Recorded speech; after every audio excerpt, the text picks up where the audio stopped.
Selamat pagi, jemaat yang dikasihi oleh Tuhan. Pada pagi hari ini kita akan mendengarkan firman Tuhan bersama-sama.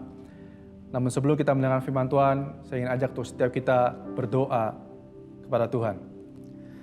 Bapa, kami berdoa Tuhan pada pagi hari ini, kami jemaat-Mu Tuhan boleh mendengar firman-Mu, kami mengucap syukur untuk setiap kesempatan yang Kau berikan bagi setiap kami.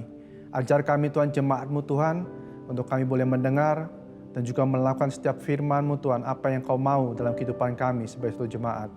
Sekali lagi terima kasih Bapa, kami menyerahkan Tuhan, jalannya firman ini Tuhan dalam tangan-Mu, biar setiap kami boleh mendapatkan firman Tuhan, tertanam dalam setiap hati kami Tuhan. Terima kasih Bapa, di dalam nama Tuhan Yesus kami berdoa dan kami siap mendengar firman-Mu.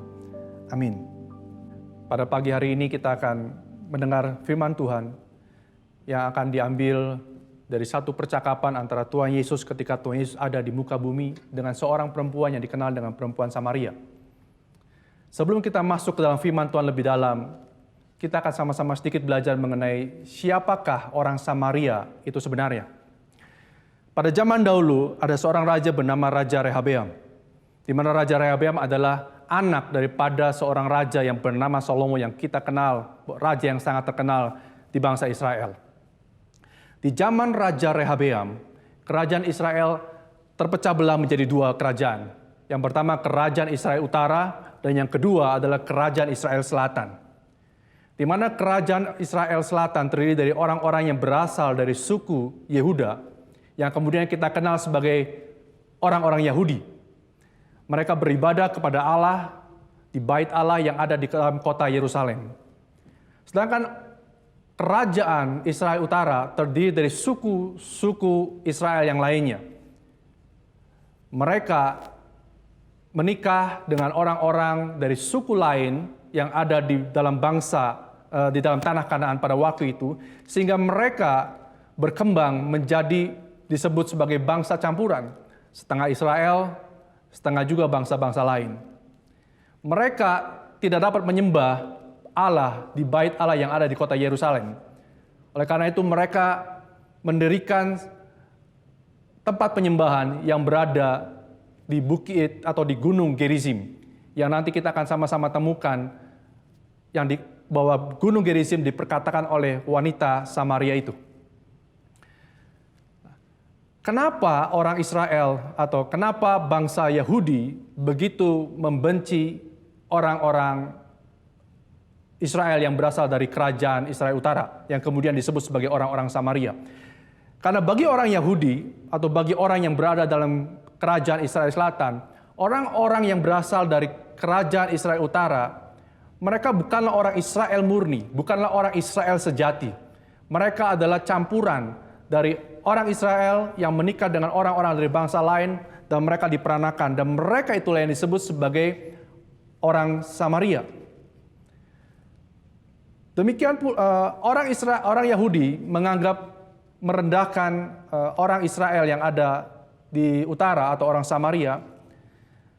Namun sebaliknya orang-orang Samaria juga tidak ingin dipandang rendah oleh orang-orang Yahudi. Itu sebabnya mereka mendirikan satu tempat penyembahan lain untuk menandingi bait Allah yang ada di kota Yerusalem. Mereka membuatnya di satu gunung Gerizim. Itu sedikit cerita mengenai orang Samaria yang ada dalam kitab Yohanes pasal yang keempat. Kita akan buka sama-sama saudara, apa yang bisa kita pelajari dari percakapan antara Tuhan Yesus dengan wanita Samaria. Yohanes pasal 4 ayat 1 sampai ayat yang ke-8, saya akan baca firman Tuhan buat Bapak Ibu Saudara semua. Ketika Tuhan Yesus mengetahui bahwa orang-orang Farisi telah mendengar bahwa ia memperoleh dan membaptis murid lebih banyak daripada Yohanes, meskipun Yesus sendiri tidak membaptis, melainkan murid-muridnya, ia pun meninggalkan Yudea dan kembali lagi ke Galilea. Ia harus melintasi daerah Samaria. Maka sampailah ia ke sebuah kota di Samaria yang bernama Sikar, dekat tanah yang diberikan Yakub dahulu kepada anaknya Yusuf. Disitulah terdapat sumur Yakub. Yesus sangat letih oleh perjalanan, karena itu ia duduk di pinggir sumur itu. Hari kira-kira pukul 12. Maka datanglah seorang perempuan Samaria hendak menimba air. Kata Yesus kepadanya, "Berilah aku minum." Sebab murid-muridnya telah pergi ke kota membeli makanan. Pada suatu hari Yesus ada di kota Yudea yang merupakan bagian selatan dari Israel. Dan Tuhan Yesus hendak pergi ke kota Galilea, yaitu satu daerah yang ada di kota Israel Utara. Namun ia harus melewati daerah Samaria, yang juga sebenarnya adalah wilayah daripada Israel Utara. Dan dalam perjalanannya, Tuhan Yesus bersama dengan murid-muridnya akhirnya mereka berhenti di satu daerah yang disebut dengan Sikar. Mereka berhenti dan beristirahat di pinggir sumur. Ketika Tuhan Yesus dalam peristirahatannya bersama dengan murid-muridnya pun mereka mengalami rasa lapar, sehingga murid-muridnya harus pergi ke kota Sikar untuk mencari makanan. Sedangkan Tuhan Yesus tinggal di pinggir sumur. Ada satu hal yang menarik yang kita sama-sama harus perhatikan, yang kita bisa pelajari sebagai satu jemaat. Di dalam perjalanan kita pada hari-hari ini, mungkin beberapa bulan ini kita mengalami kesulitan, kita mengalami banyak sekali kendala, mungkin beberapa atau sebagian dari kita mengalami kesulitan dalam hal makanan. Dan ini adalah tanggung jawab setiap kita sebagai satu jemaat, kita mungkin sebagai seorang kepala keluarga, kita mencari makan, kita bekerja untuk memenuhi kebutuhan istri dan anak-anak kita. Itu adalah tanggung jawab kita. Selama berbulan-bulan ini kita berusaha untuk melakukan itu. Dan juga tanggung jawab jemaat adalah mencoba untuk membantu, mencukupi kebutuhan makanan daripada setiap jemaat. Namun yang ingin kami lakukan adalah, kami ingin mendorong untuk setiap kita. Mulai hari ini, kita tidak lagi hidup hanya berfokus kepada apa yang akan kita makan. Bukan berarti bekerja, mencari makan, itu ada satu hal yang salah. Tapi yang ingin saya dorong adalah agar setiap kita tahu panggilan kita yang sebenarnya. Pada waktu Tuhan Yesus bersama dengan murid-muridnya sampai di satu tempat peristirahatan di pinggir sumur, semua murid-muridnya pergi ke kota untuk mencari makanan. Tapi Tuhan Yesus tinggal di pinggir sungai, dia tinggal menantikan sesuatu. Sebenarnya lebih baik ketika murid-muridnya dan Tuhan Yesus ikut pergi bersama muridnya ke kota untuk mencari makan dan mereka makan lalu mereka kembali melanjutkan perjalanan. Tapi ketika murid-muridnya pergi mencari makan, Tuhan Yesus hanya tinggal. Lalu kalau kita baca di pasalnya keempat ayat 31 sampai 35 dituliskan, ketika murid-murid Tuhan Yesus kembali dari kota membawa makanan, dituliskan dalam Alkitab, sementara itu murid-muridnya mengajak dia, katanya, "Rabi, makanlah." Akan tetapi ia berkata kepada mereka, "Padaku ada makanan yang tidak kamu kenal." Maka murid-murid itu berkata seorang kepada yang lain, "Adakah orang yang telah membawa sesuatu kepadanya untuk dimakan?" Kata Yesus kepadanya, "Makananku ialah melakukan kehendak Dia yang mengutus aku dan menyelesaikan pekerjaannya. Bukankah kau mengatakan 4 bulan lagi tibalah musim menuai? Tetapi aku berkata kepadamu, lihatlah sekelilingmu dan pandanglah ladang-ladang yang sudah menguning dan matang untuk dituai." Sekali lagi, tidak ada yang salah bahwa kita harus bekerja, kita harus mencari makan untuk diri kita, untuk keluarga kita. Itu adalah bagian yang harus kita lakukan di hadapan Tuhan. Bahkan kalau kita tidak melakukan tanggung jawab itu, mungkin hidup kita malah jadi salah. Karena itu adalah tanggung jawab setiap kita. Namun yang ingin saya sampaikan dari firman Tuhan ini adalah, marilah hidup kita tidak semata-mata hanya untuk hidup mencari makan, makan dan makan. Saya cukup mengerti bahwa mungkin setiap kita hari ini mengalami pergumulan, tapi saya berharap semua orang sudah bisa mendapat makan hari ini. Paulus berkata, asal ada makanan dan pakaian cukuplah. Dan mari hari ini saya ingin mengajak untuk setiap kita. Kita kembali kepada panggilan kita yang sesungguhnya sebagai orang yang percaya. Waktu Tuhan Yesus lapar, waktu Tuhan Yesus letih, Tuhan Yesus tahu bahwa dia harus mencari makanan. Tapi yang Tuhan Yesus lakukan adalah, dia lebih tahu apa yang harus dia kerjakan dalam hidupnya. Pada waktu ia lapar, ia lapar. Tapi ia tahu bahwa ia datang ke dunia bukan hanya untuk mencari makanan, Tapi ia datang ke dunia untuk melakukan kehendak Bapa dan menyelesaikan pekerjaannya.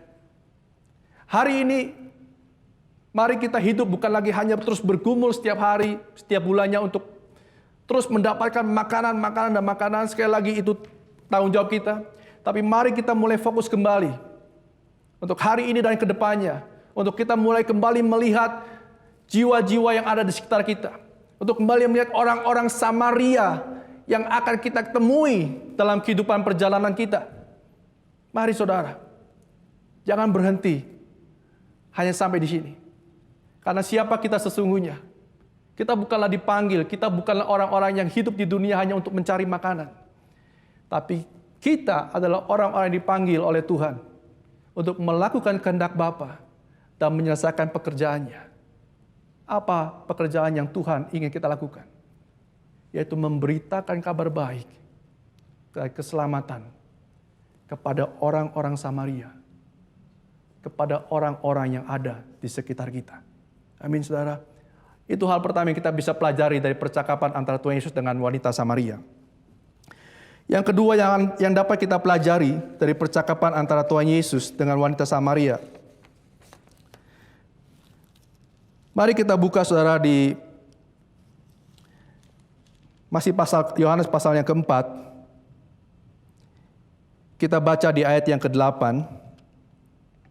Ini perkataan Tuhan Yesus. Ayat yang ke-7.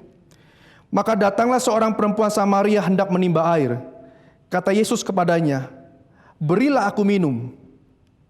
Sebab murid-muridnya telah pergi ke kota membeli makanan. Yesus berkata, "Berilah aku minum." Itu yang pertama. Yang kedua kita baca ayat yang ke-15. Kata perempuan itu kepadanya, "Tuhan, berikanlah aku air itu, supaya aku tidak haus dan tidak usah datang lagi ke sini untuk menimba air." Kata Yesus kepadanya, "Pergilah, panggillah suamimu dan datang ke sini." Kata perempuan itu, "Aku tidak mempunyai suami." Kata Yesus kepadanya, "Tepat katamu bahwa engkau tidak mempunyai suami, sebab engkau sudah mempunyai 5 suami, dan yang ada sekarang padamu bukanlah suamimu. Dalam hal ini engkau berkata benar." Kata perempuan itu kepadanya, "Tuhan, nyata sekarang kepadaku bahwa engkau seorang nabi. Nenek moyang kami menyembah di atas gunung ini, tetapi kamu katakan bahwa Yerusalemlah tempat orang menyembah." Kata Yesus kepadanya, "Percayalah kepadaku, hai perempuan, saatnya akan tiba bahwa kamu akan menyembah Bapa bukan di gunung ini dan bukan juga di Yerusalem. Kamu menyembah apa yang tidak kamu kenal, kamu menyembah apa yang kami kenal, sebab keselamatan datang dari bangsa Yahudi. Tetapi sekarang akan datang dan sudah tiba sekarang bahwa penyembah-penyembah yang benar akan menyembah Bapa dalam roh dan kebenaran, sebab Bapa menghendaki penyembah-penyembah yang demikian." Ayat 25. Jawab perempuan itu kepadanya, "Aku tahu bahwa Mesias akan datang yang disebut juga Kristus. Apabila ia datang, ia akan memberitakan segala sesuatu kepada kami." Kata Yesus kepadanya, "Akulah dia yang sedang berkata-kata dengan engkau." Hal yang kedua yang kita bisa pelajari dari kisah ini adalah bagaimana Tuhan Yesus melakukan sesuatu untuk menjangkau orang Samaria. Yang pertama seperti saudara baca, pertama kali Yesus berkata mengenai "berilah aku minum." Yang kedua, Tuhan Yesus berkata, "Panggillah suamimu." Dan wanita itu berkata, "Aku nggak punya suami." Tuhan Yesus bilang, "Ya, 5 orang suamimu hari ini itu bukanlah suamimu." Ayat 16 kata Yesus kepadanya, "Pergilah, panggillah suamimu dan datang ke sini." Kata perempuan itu, "Aku tidak mempunyai suami." Kata Yesus kepadanya, "Tepat katamu bahwa engkau tidak mempunyai suami, sebab engkau sudah mempunyai 5 suami dan yang ada sekarang padamu bukanlah suamimu." Saudara, yang Tuhan Yesus lakukan adalah pertama kali Tuhan Yesus melakukan satu pendekatan secara fisik, di mana Tuhan Yesus mulai menanyakan mulai mendekati dengan pendekatan secara fisik, secara kebutuhan. Apa yang menjadi kebutuhanmu? Engkau butuh minum, mungkin engkau butuh makanan. Dan setelah itu yang Tuhan Yesus lakukan, Tuhan Yesus mulai melakukan pendekatan secara emosional. Tuhan Yesus berkata, panggil suamimu. Lalu perempuan itu berkata, aku nggak punya suami. Tepat kata Tuhan Yesus. Bahkan yang sekarang bersamamu itu juga bukan suamimu. Saudara,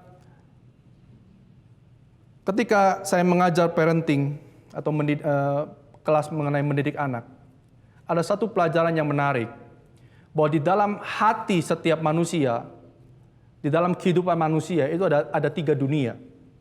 Maksudnya begini, dunia yang pertama adalah yang disebut dengan dunia publik atau dunia yang umum, yaitu tempat di mana anak-anak kita bergaul, berteman dengan teman-teman sekolahnya, dengan teman-teman gerejanya, dengan teman-teman mungkin olahraganya, dan sebagainya.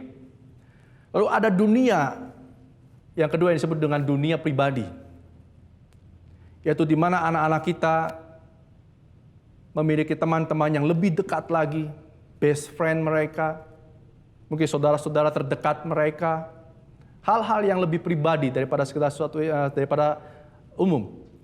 Namun ada yang ketiga yang disebut dengan dunia private, dunia yang sangat pribadi, di mana di dalam dunia ini, di dalam tempat ini tersimpan semua mimpi, tersimpan semua kebahagiaan, kesenangan, semua kemarahan, semua kekecewaan, bahkan mungkin semua sakit hati yang ada dalam diri anak-anak kita. Untuk bisa sampai ke dalam dunia yang pribadi, yang orang tua harus lakukan adalah bagaimana orang tua bisa membangun sebuah hubungan di dalam diri anak-anak kepada anak-anak sampai kepada dunia yang paling pribadi, yang disebut dengan private. Masalahnya adalah dunia ini tidak bisa dimasuki oleh sembarangan orang, kecuali anak ini membuka dirinya kepada orang tuanya. Ini yang disebut dengan jendela hati. Jendela ini tidak akan terbuka dan tidak bisa dipaksa dibuka oleh orang tuanya. Yang bisa membuka ini hanyalah pribadi anak itu sendiri. Ketika anak bisa membuka jendela hatinya, maka disitulah orang tua mulai bisa menanamkan nilai-nilai kebenaran di dalam hidup anak-anak, sehingga perilaku anak-anak pada akhirnya akan berubah. Jadi ketika kita memiliki anak di rumah, dan ketika anak saudara cerita, wah Mah, tadi di sekolah saya ketemu teman saya begini melakukan ini. Di sekolah ada acara begini. Saya punya teman dekat begini. Kami melakukan ini dan sebagainya. Kebanyakan dari kita sebagai orang tua, kita merasa senang bahwa anak kita sudah bisa menceritakan sesuatu dalam hidupnya. Tapi kenyataannya apa yang mereka ceritakan adalah sesuatu yang sifatnya umum dan sifatnya hanya pribadi. Tapi anak kita belum menceritakan, belum mengeluarkan sesuatu yang sifatnya sangat pribadi dalam hidupnya. Ketika anak kita bisa menceritakan, Pak, saya lagi sedih. Pak, saya lagi kecewa. Pak, saya lagi senang banget. Pak, ini dosa. Saya sudah melakukan dosa. Saudara, minggu yang lalu, kami berkumpul dengan beberapa guru-guru dari sekolah setara. Pada waktu kami ngobrol, cerita bersama, beberapa guru menceritakan begini. Mereka punya komsel di setara, komsel dengan anak-anak sekolah setara kelas 4, kelas 5 SD. Mereka menceritakan di dalam komsel mereka, anak-anak kelas 4, kelas 5 ini terkadang menceritakan dosa-dosa mereka kepada guru-gurunya di dalam komsel. Saudara bisa bayangkan, untuk bisa sampai pada titik itu tidaklah mudah untuk para guru. Karena ketika anak didiknya bisa menceritakan mengenai dosanya, artinya murid-murid yang diajarnya sedang membuka jendela hatinya kepada para gurunya. Dan jendela hati ini sekali lagi tidak akan dibuka, tidak bisa dibuka paksa oleh orang lain, termasuk guru-gurunya, kalau anak itu tidak membukanya dengan sendirinya.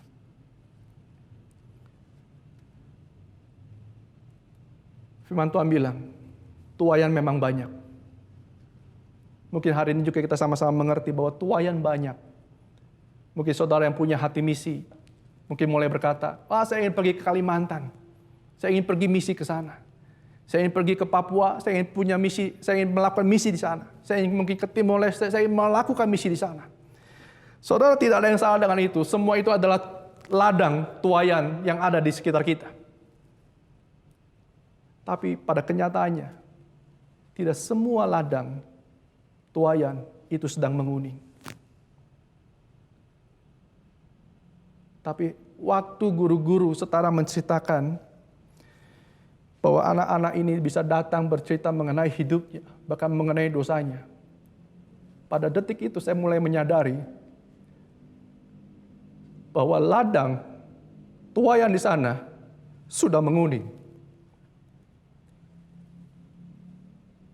Hanya selangkah lagi, ketika kita teruskan, maka mereka akan bisa berkata sama seperti wanita Samaria ini berkata, apakah engkau Kristus yang dimaksudkan dengan Mesias itu? Tuhan Yesus tidak datang kepada wanita Samaria dengan sekonyong-konyong dan dia berkata bahwa aku adalah Mesias. Aku adalah juru selamat yang kamu sedang cari dan nantikan. Ya, bisa jadi ada waktunya, ada momennya di mana kita melakukan penginjilan dengan cara yang seperti itu. Tapi ada waktunya di mana Tuhan membawa kita seperti Tuhan berjalan kepada wanita Samaria. Melakukan pendekatan demi pendekatan, memenuhi kebutuhan secara jasmaninya. Lalu mulai memenuhi kebutuhan secara emosinya, secara psikisnya.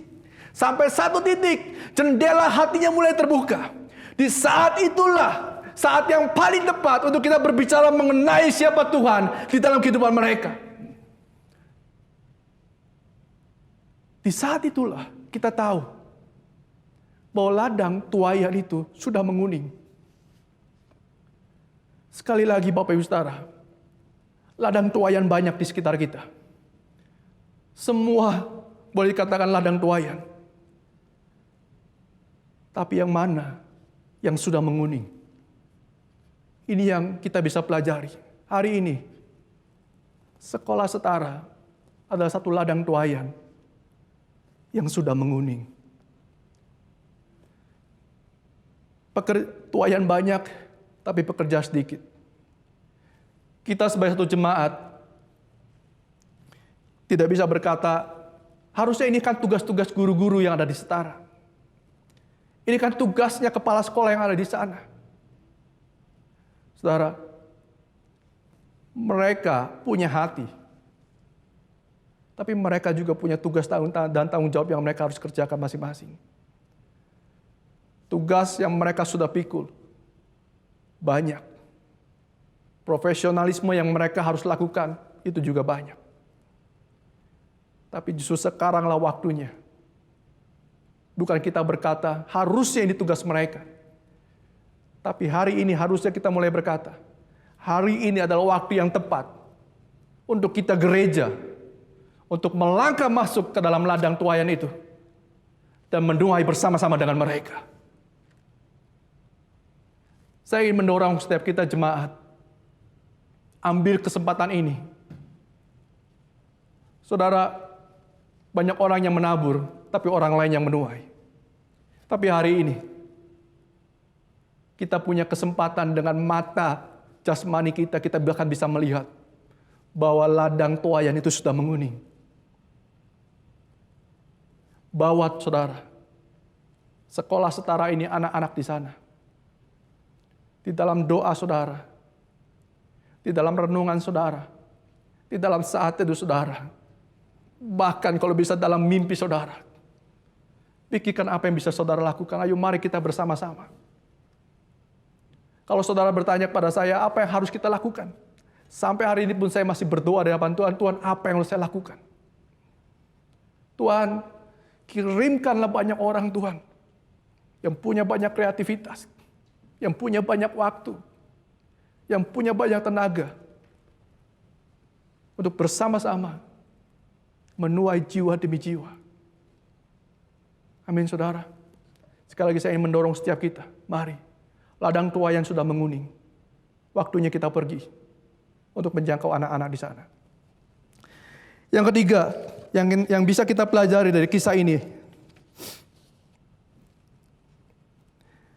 Yohanes 4, pasal 20 sampai ayat 20 sampai ayat yang ke-23. Nenek moyang kami menyembah di atas gunung ini, kata perempuan Samaria. Tetapi kamu katakan bahwa Yerusalem adalah tempat orang menyembah. Kata Yesus kepadanya, percayalah kepadaku hai perempuan, saatnya akan tiba bahwa kamu akan menyembah Bapa bukan di gunung ini dan bukan juga di Yerusalem. Kau menyembah apa yang tidak kamu kenal, kami menyembah apa yang kami kenal, sebab keselamatan datang dari bangsa Yahudi. Tetapi saatnya akan datang dan sudah tiba sekarang bahwa penyembah-penyembah yang benar akan menyembah Bapa di dalam roh dan kebenaran, sebab Bapa menghendaki penyembah-penyembah yang demikian. Wanita Samaria ini berkata kepada Tuhan Yesus, Tuhan, nenek moyang kami menyembah di gunung Gerizim, di gunung ini. Tapi engkau mengatakan engkau menyembah di Yerusalem. Mana yang benar? Lalu Tuhan Yesus berkata,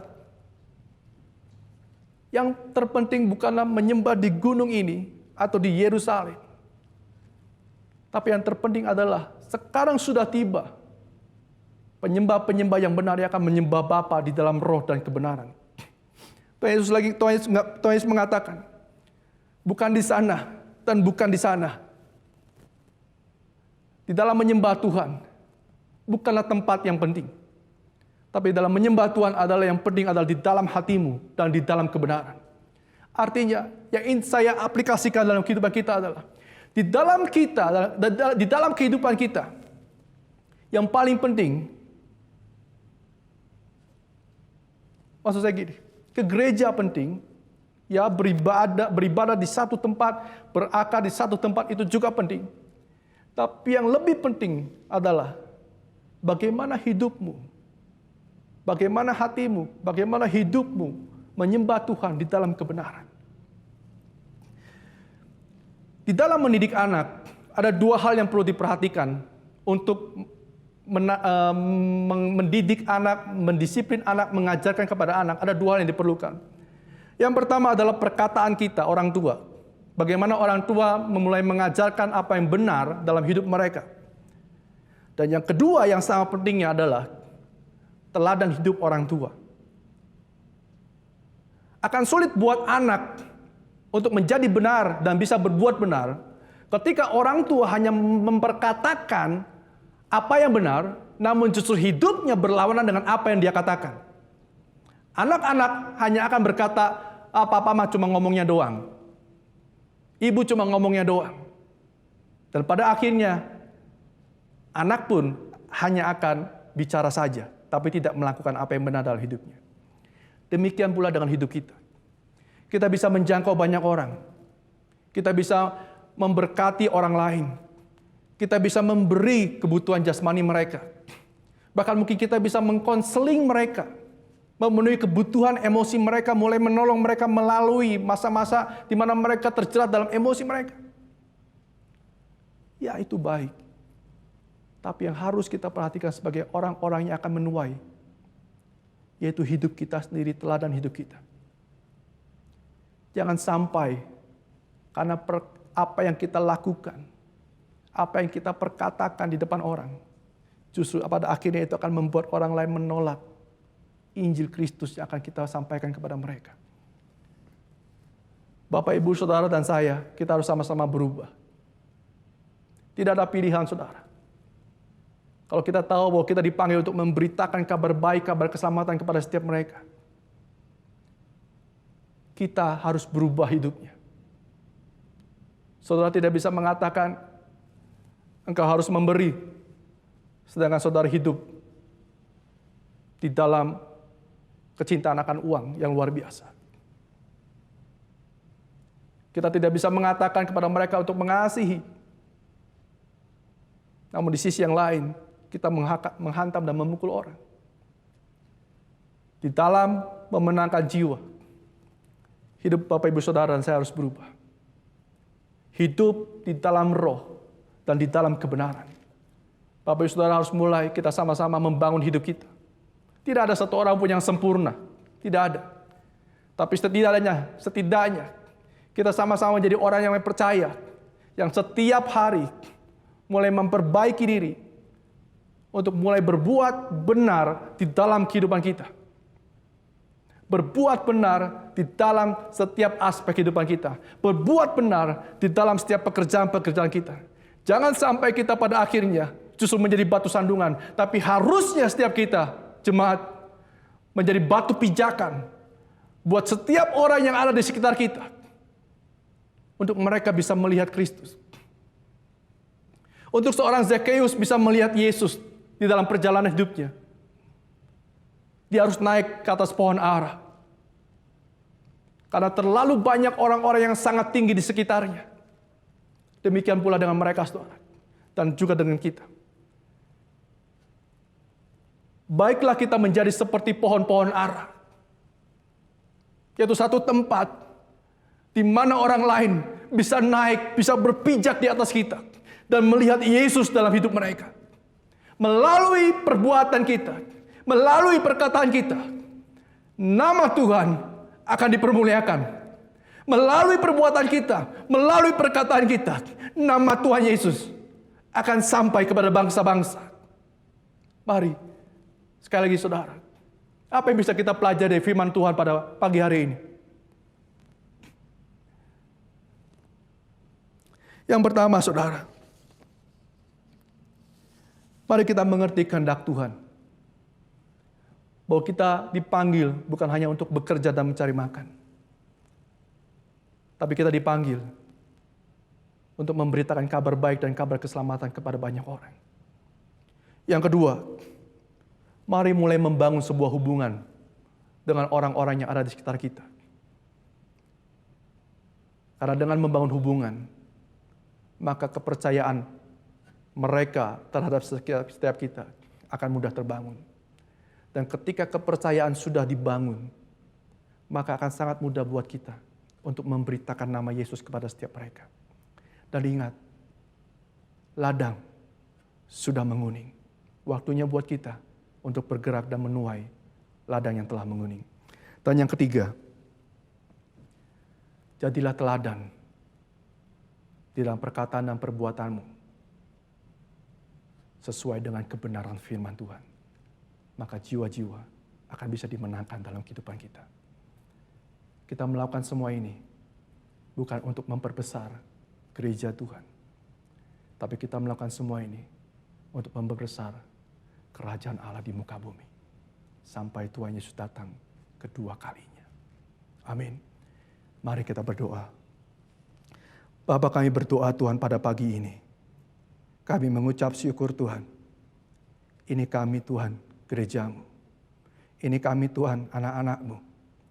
Pakai kami Bapa, untuk kami bisa pergi, menuai jiwa-jiwa, memberitakan Tuhan kabar keselamatan. Menyelamatkan Tuhan anak-anak Tuhan yang masih sangat muda Tuhan. Untuk mereka boleh mengenal Kristus di dalam hidup mereka. Pakai kami seluruh jemaat ini Tuhan. Tidak terlewatkan satu orang pun Tuhan, tapi setiap kami, Engkau berbicara bagi setiap hati kami Tuhan. Menggerakkan setiap kami, memberikan kekuatan bagi setiap kami Tuhan, untuk bisa melangkah dan melakukan yang terbaik Tuhan bagi kerajaan-Mu. Terima kasih Bapa, Roh Kudus, kami selesai, hamba-Mu selesai. Tapi aku percaya Tuhan, Engkau belum selesai bagi setiap kami. Pakai kami Tuhan, setelah ibadah ini selesai, untuk kami pergi Tuhan, kemanapun kami pergi, memberitakan, menjadi saksi Tuhan bagi nama-Mu. Terima kasih, di dalam nama Tuhan Yesus kami berdoa, dan kami mengucap syukur. Amin.